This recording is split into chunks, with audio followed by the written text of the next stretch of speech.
Today we're going to make the Manhattan. We're going to deconstruct it. 6 different whiskeys, 6 different ways. Sorry, 6 different whiskeys, 1 way. I like a 6-way. Welcome to Common Cocktails. I'm your host, Derek Scholler. I had to stop the fruit action, food fight, oh Jesus, from happening. That was just habitual. We're going to make a show for you today. Today's show is produced by Kyle Wood. Oh, it is? Yeah. Hey, Kyle. Good old Kyle, makes good drinks. Kyle not only is now one of our higher donators per month, Kyle has created some cocktails on the show in the past many years now, many years. And they've been consistently good. Yep. Today we're going to make the Manhattan 6 ways. 6 ways. So the recipe we used is a dash of Angostura, 3/4 of an ounce of sweet vermouth. We use Vya because we love Vya. And then 1 3/4 ounce of different bourbon, rye spirits. We have a Jim Beam. We have a Wigle Rye. Is that Wigle Rye? We have, what is this? That's clear. That's classic. Canadian. I want to say clearly Canadian. It's not clearly Canadian. It's Canadian Club. Canadian Club. Yes. 12. So we got that. We got Jameson. We got Old Smoky, which is a white whiskey, and we have Alberta Dark. So these represent 6 different styles. There is some historic relevance to this. During Prohibition, there was a shutdown of all the American brands. Canadian whiskeys were utilized to make Manhattans during Prohibition because they were easily accessible for the U.S. market. Easily accessible meaning, you know, probably people died to get them in, but they got here. But they were available. We do know the classic Manhattan uses a rye. So rye, either be it the Alberta Dark Rye or the Wigle Rye, would be your more classic definition of right. And then we also played in the bourbon. I want bourbon I don't want to say low end, not bottom shelf, middle shelf. Yeah. Well whiskeys. If you order a Manhattan at a typical bar that doesn't really, a sports bar maybe. And we also threw in an Irish. We also threw in a white whiskey because I thought it would be neat. At the last minute, I'm like, you know what, that would make sense. A white whiskey, a white dog, have something in there that's, you know, the Moonshine category, and see how it plays. And it also has the right colors because of Angostura. Yes. Added it. It's a little bit lighter than the other ones, but the Angostura definitely gets the bulk of the color. Yeah, the vermouth. So let's start with the vermouth. Yeah. Let's start with the Jim Beam. Do it. That would probably be what I think you'd get if you just ordered Manhattan. If you weren't picky about your product, they're going to give you the well because they're probably get a better deal on it. And that tastes like what I've had if they don't ask me what I want. If I go to a restaurant or something, and I'm not sitting at the bar and I get a Manhattan, that tastes about what I'd expect. That's appropriate. That tastes like a Manhattan. It does, but it doesn't have the rye mustiness that I like in Manhattan. It has the bourbon, oaky. I like that.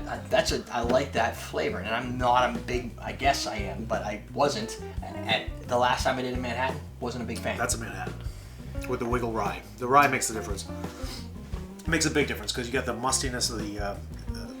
It tastes more like the oak barrel, like the musty oak barrel. No, seriously, that tastes like a hollowed out oak barrel. Like if you just put your nose in a little bung. Totally. Put your nose in the bung. Tastes like that.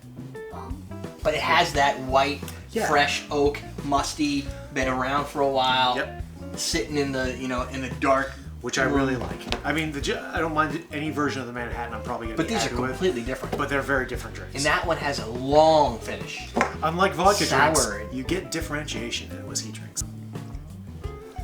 So that's also a very different drink. The sweet vermouth really comes out with the Canadian whiskey, but it doesn't have that heavy oaky flavor that your American whiskeys are going to have. Almost has, compared to those two at least, a little watered down nature to it. It does. Well, Canadian whiskey tends to be smoother and have a more watered down flavor. Yes, it's so well balanced, I think, that it is not shining. Compared to the Canadian Club variant, the Jim Beam tastes musky. Taste the Jim Beam now, and it's going to taste really musky to you. That has a sweet. I could see if you added some, instead of Angostura, you put some cherry bark vanilla bitters in there. Woo! That's the Jameson. So this should be your favorite. And I can tell it's not because the first thing you're doing is comparing it to the Canadian Club. And I think it compares closer to the Canadian Club than it does with the rye or the bourbon, just because Irish whiskey tends to be a smoother whiskey. Not as smooth as Canadian, but smoother than the other ones. No, but I get a little floral or something. It's a good flavor. But it's not the watered down flavor that the Canadian Club is. No, but I could, if you told me you added 2 dashes of rose water or orange flower water, I would buy it. I would think, yeah, totally. Yeah. It has like it's just, I don't know, not like a lavenders and bouquets of flowers, but it has like a little bit more of a floral note to it. That's got to be the bitters coming out. Oh, that's true. I'm guessing that's the bitters. It could be. Yeah. So I totally forgot those were in there. So with the you can't tell with these. Canadian Club, the vermouth really plays. The sweet vermouth, you really taste that. But Yeah. with the Irish whiskey, the Jameson, you get the bitters come out a little bit more, which is interesting. This one brings out the rye, that one brings out the oak, that one brings out the musky inside of the barrel flavor, that brings out the bright oak flavor like you had oak chips resting in your drink. Yeah. I don't know what this is going to do, but it should be fantastic. White whiskey. Yes. Not a fan? Or you don't really know what to think? I've never had a white whiskey cocktail. Oh no, this is not true. I've had a whiskey sour with white whiskey and it tasted awful. That tastes like it would go down easy and be very dangerous.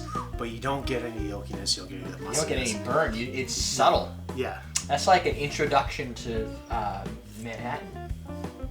You know, it almost tempers it all down to like a. You get flavor. It almost you get has sweet vermouth, different citrusiness, like a sweetness to it, and also almost like a dry, cinnamon barkiness to it.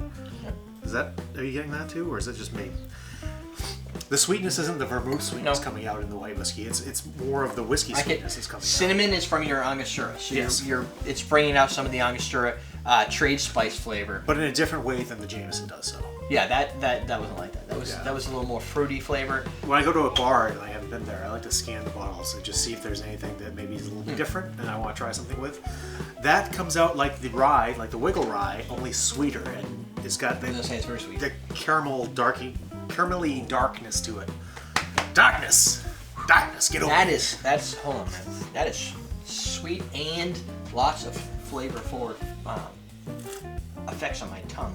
Very flavorful. That would be good. You gotta put the cherry in that one. Yeah. It's not already here.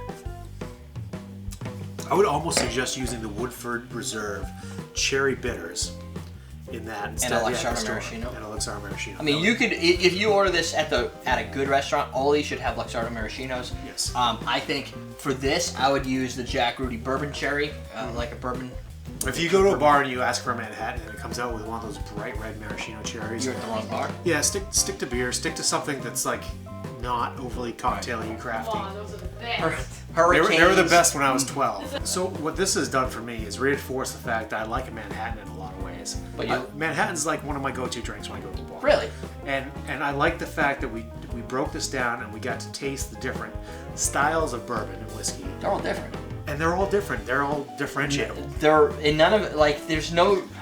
I mean, I think these two guys probably epitomize what a Manhattan tastes is. It's kind of like what it goes for. When you go to a bar, the two kind of flavor profiles you get. What these do is tell you that that's not the only way you necessarily have to go. Yes. That drink does not taste like 100 proof. If you order this, you are going to have a rough night. Well, you don't. Something I learned in New York. You don't pound martini-style drinks. No, and when you see people do it, it's funny. Out of all these, this is the one that I find the most fascinating because for that amount of strength and potency to not throw that cocktail off in a weird direction is pretty fantastic. Overall, I personally, my own opinion on a Manhattan and what I envision as a Manhattan out of these that I think tastes the best is actually just the Jim Beam Manhattan. Really? I go with either the Alberta Dark or the Wigle Rye because... You're going to go to facebook.com/cocktailtv. Yes, that's where you're going to get all the notifications of when we're going live. You're going to get notifications of contests. Yep. Any other stuff that Derek wants to put out. He puts short out form videos. stuff. Yeah. There'll be more of that coming now that my work is winding down. We're done! Teaching you how to drink! That is not refreshing. Stir it a lot more. The other thing I want to do is I want to do a little tutorial on tempering. Use the That lemon did not want to be in this drink. It's like